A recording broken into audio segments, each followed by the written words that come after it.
Magandang araw, ito po ang finished products natin ng ating nilutong beef caldereta. Tara guys, samahan nyo ako, magluluto tayo. Ito po yung una kong pigpritong saglit, patatas at carrots. Yan po ay madalian lamang para po sa pagsahog natin hindi siya madurog. Yan po yung beef. Pig-marinate ko po yan sa tuyo na may paminta. Pwede man pong asin at i-prito lang natin yan saglit. Para po mas malasa, kailangan po may sangkap na siya.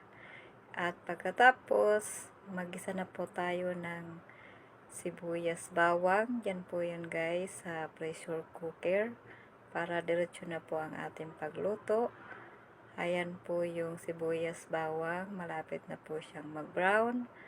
Ayan po yung beef na ating piniritong saglit.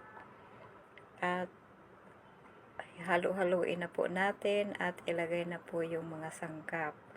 Ang sangkap mo yan guys ay yung sibuyas bawang at saka meron yan carrots, patatas, tomato sauce, tomato paste, at meron yan bagyo sili, at mayroong liver spread, Eden cheese, at liver spread.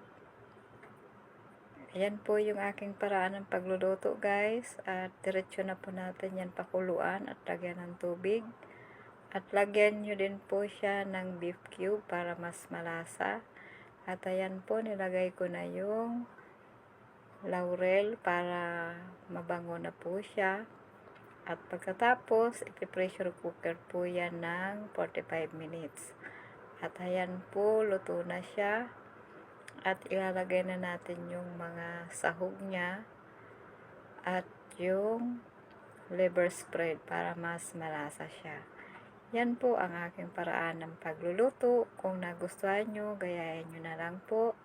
Para naman sa hindi marunong magluto. For today's video, yan po ang aking may share. Yan po, luto na siya. Thank you for watching. Follow, like, and share.